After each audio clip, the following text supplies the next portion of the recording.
I shouldn't have knocked on her door that night, not with hands still shaking and my shirt soaked through. It was one of those late August evenings where everything sticks, the heat, the silence, the things you wish you hadn't said. The power had gone out across the block, and my apartment felt like a furnace. I told myself I was checking if she was okay. That's it. But the truth is, I'd been listening for her footsteps all week. Maya lived 3 doors down. Quiet, deliberate, alone. She never smiled the same way twice. Always wore her sleeves long, even when it was stupid hot. When I first moved in, she nodded at me in the hallway like someone nodding at time, distant, polite, already letting go. I didn't know much about her, except she taught literature at the college I used to go to, left a tenure track early, they said. People whisper things, a divorce, a breakdown, a sabbatical that never ended. But I wasn't interested in gossip. I was interested in how she looked at books like they were people, and people like they were books she'd already read. When she opened the door that night, candlelight spilled out behind her. Her eyes adjusted to me slowly, like I was too close. "You okay?" I asked, holding up the flashlight I didn't need. She blinked, tucked a strand of hair behind her ear. "You're sweating." I almost laughed. "Power's out." "No kidding." She stood there a second too long. Then, "Come in." "I've got nothing, really. But it's cooler in here." The apartment smelled like citrus, and something faintly burned. A book lay open on the kitchen table, The Age of Innocence. Of course. I followed her into the kitchen, tried not to stare at her bare feet on the tile, the way her shirt clung slightly at the back. She poured 2 glasses of water, then didn't hand me mine. Just stared at it like it had something to say. "You used to be in my workshop," she said finally. "Didn't you?" I nodded. 3 years ago. She didn't ask why I left. Smart woman. "I read your short story," she added more quietly. "The one about the woman in the train station." My stomach flipped. That was personal. She glanced up at me for the first time since I came in. "They always are." Silence. I don't remember moving closer, but we were standing only a few feet apart. The power still hadn't come back, but my skin felt like it was glowing. "I wasn't sure if I should knock," I said too fast. "I wasn't sure if I should answer," she replied, and something cracked open between us, the tiniest fault line, like a door swinging without a breeze. Then she looked down at the glass, then at me, and said, like it was nothing, like it was a throwaway line, "Close the door, and forget the rules." My hand froze on the frame. She didn't look at me when she said it. But she didn't need to. Because suddenly I wasn't hot anymore. I was afraid. Of what would happen if I stayed. And what might happen if I left. I closed the door. The latch clicked louder than it should have. The sound felt final, like something sealing itself shut behind us. She didn't say anything for a moment. Just turned and walked slowly back to the kitchen, her bare feet soft against the floor. I stayed near the door longer than I had to, hand still on the knob, like I was giving myself an exit I had no intention of taking. "Power might be out all night," she said, sitting down without looking at me. "You don't have to stay, of course." I wanted to ask what she meant by "of course." I didn't. I walked toward the table, took the seat across from her. The candle flickered between us. She picked at the edge of her glass like it was something she could unravel. "So what happened to you?" I asked before I could stop myself. She looked up sharply. "What do you mean?" 3 years ago, you left mid-semester. No goodbye. No warning. I was in the middle of your critique when we were told you weren't coming back. She was quiet then, so quiet I thought she might tell me to leave. Instead, she reached for the book on the table, closing it softly. I got tired of teaching people to say things they weren't brave enough to feel. She said. That wasn't what I expected. I wasn't one of those people. I said. What I wrote, I know. Her voice cut through me. That's why I couldn't read any more of it. I swallowed. My throat felt tight. She stood, walked to the small shelf by the window, and ran her fingers along the spines of books I recognized. Faulkner. Plath. Baldwin. She paused on letters to a young poet. You were younger then, she said without turning around. I'm still younger, I answered, a little too fast. She laughed once, but it sounded like it surprised her. Right. There was something else in the room now, something we weren't naming. It lived in the pauses, in the way her fingers lingered too long on the books, in the candle burning down too fast, in how I couldn't stop noticing the faint freckle under her collarbone, the one you'd never see unless you were looking too hard. I never forgot what you said about my story, I whispered. She turned then, slowly, her face in shadow, unreadable. Remind me. You said it felt like someone standing at the edge of a cliff but refusing to look down. She took a step closer. And? I met her eyes. I've been looking down ever since. For a moment neither of us moved. Then she crossed the space between us, so close I could feel the shift in the air. Her hand brushed my arm. Just barely. Like a test. You should stay, she said so softly I barely caught it. My heart stuttered. My hand tightened on the edge of the table. And still, I didn't move. I told myself I wouldn't stay long. Just a drink of water, just check on her, just be polite. But the way her fingers brushed mine, soft, tentative, like she didn't trust herself, pulled me in like gravity. And I was tired of pretending I could resist her orbit. She sat across from me again, elbows on the table now, one hand in her hair. A strand slipped from behind her ear, and she didn't tuck it back this time. Her eyes flicked to mine and then away, like something unspoken had already happened, and we were catching up to it in real time. I never really liked silence, I said, just to break it. She raised an eyebrow. That surprises me. Why? You always listen too hard. Her voice had gone quiet again.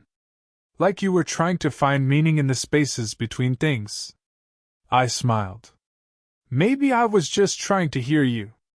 The silence that followed wasn't awkward this time. It felt sharp, electric. She looked at me, really looked, and I forgot every good reason I had for leaving. But then her phone buzzed. Loud. Sharp against the wood table. Maya flinched and reached for it too fast, almost knocking over the candle. The screen lit up her face for a second, tired eyes, slightly parted lips, something that looked like panic before she masked it. Everything okay? I asked. She turned the phone face down. It's nothing. Your ex? I don't know why I said it.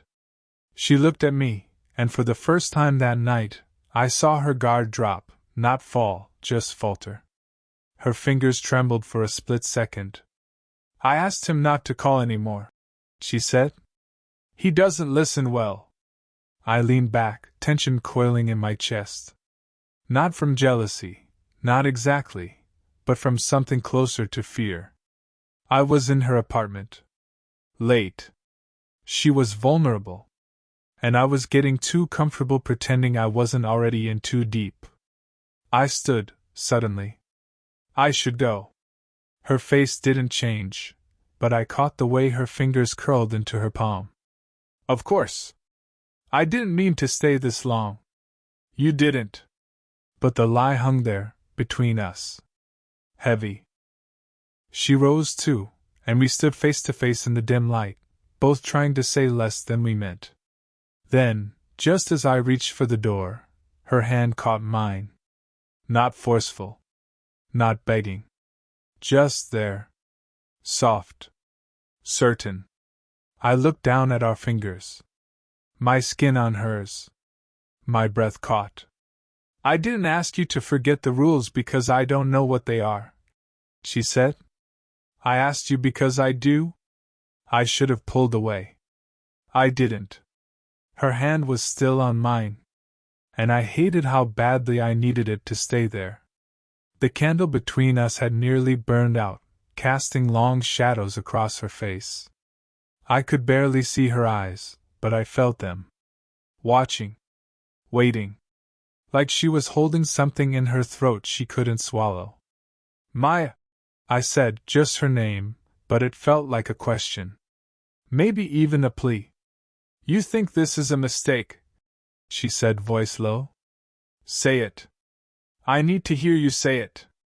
I didn't. Because I wasn't sure it was one. I've thought about this, I whispered, ashamed of how small my voice sounded. About you.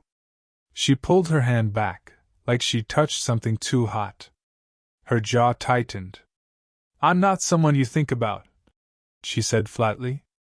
I'm someone you forget after graduation. Or worse, romanticize. Turn into a metaphor so you don't have to face real people. I stared at her. Is that what you think I'm doing? She didn't answer.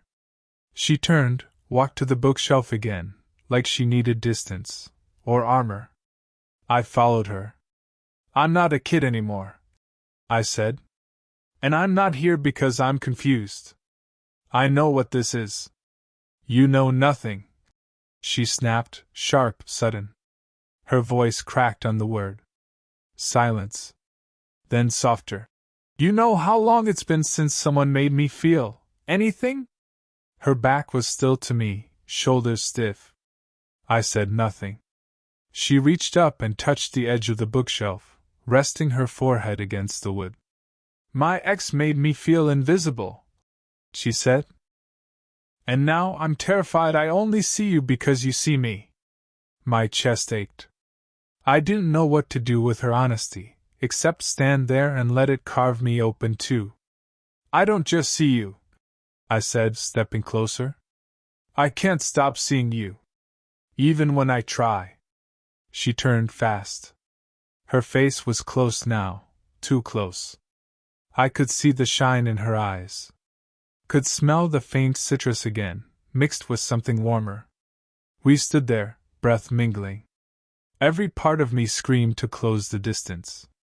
To touch her face. To prove something I couldn't even name.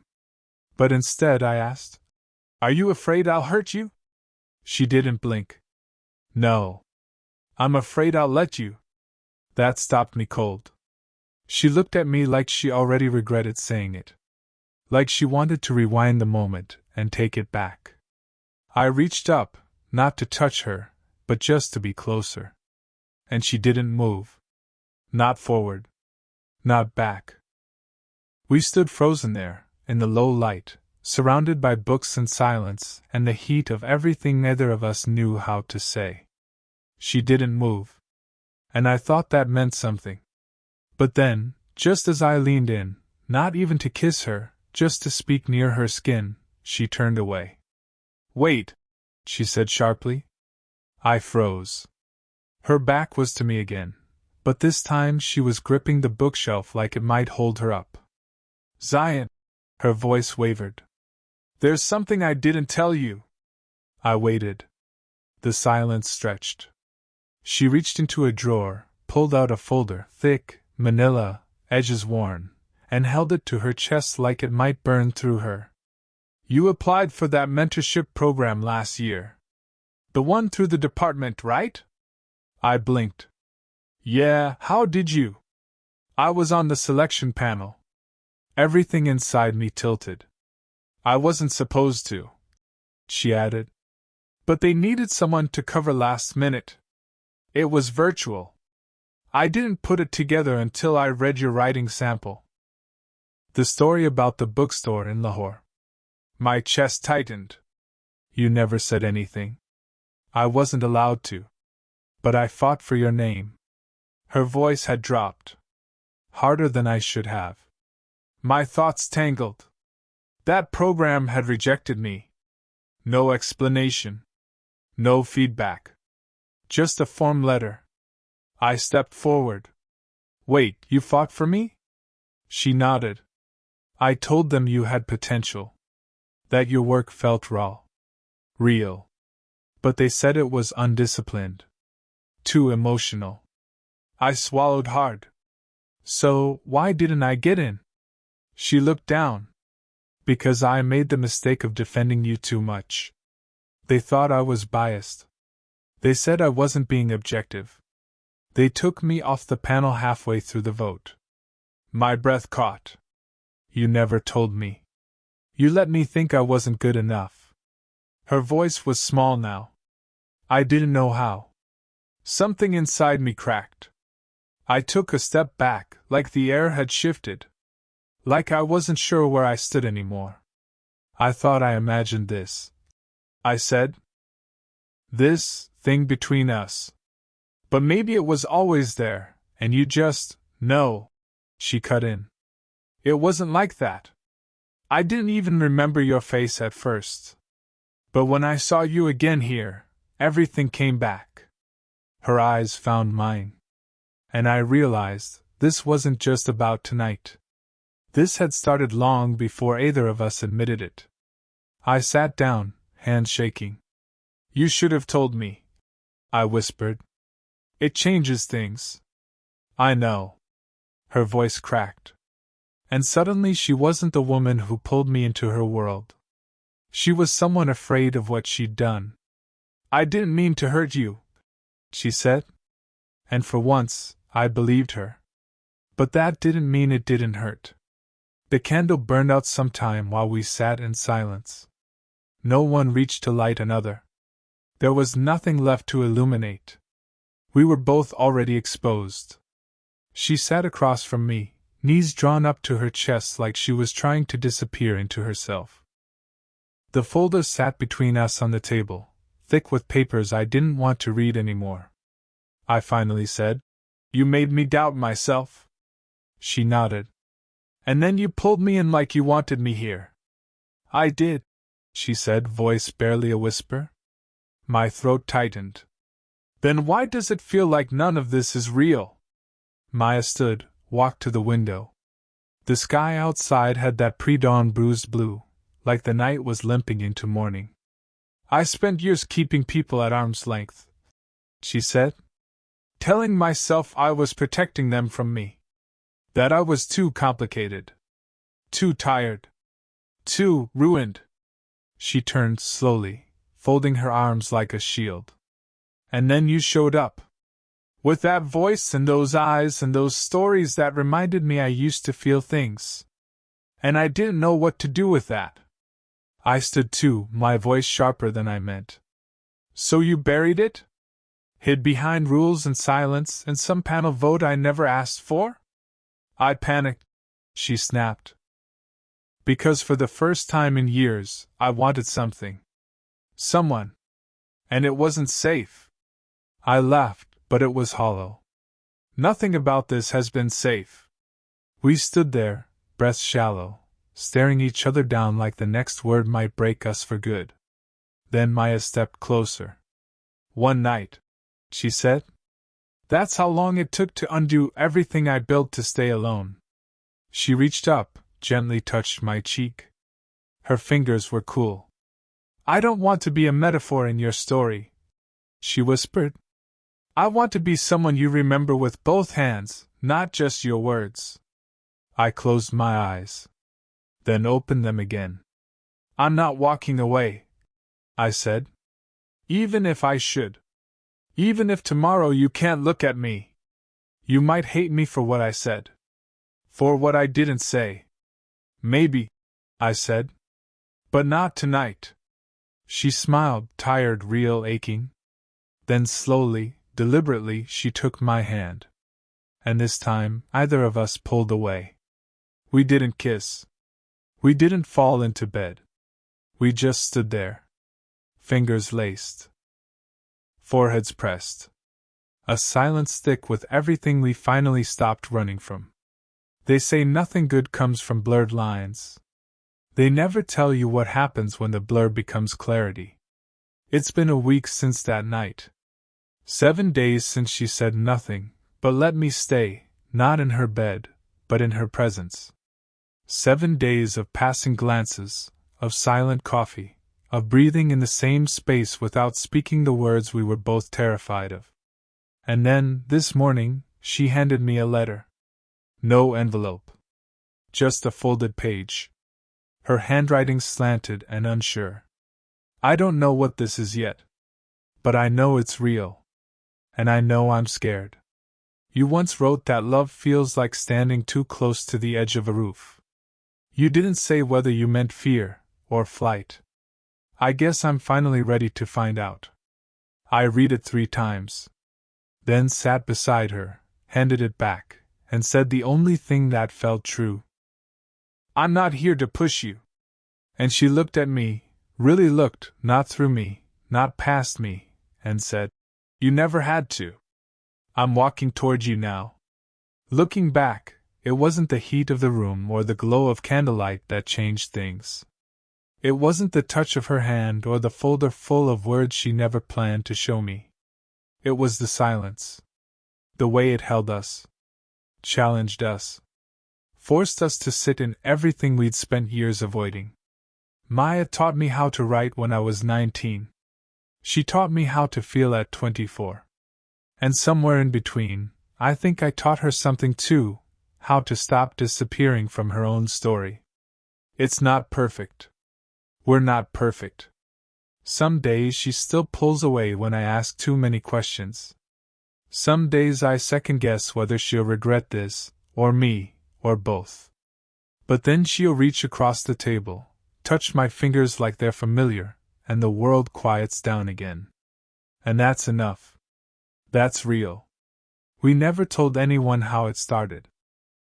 Not really. Not because we were ashamed. But because some stories don't need to be explained. They need to be felt. Did you enjoy the story? What kind of stories would you like to hear next? Forbidden romances, emotional slow burns, or something even more unexpected? Let us know in the comments. We're just getting started. Speech Balloon Red Heart.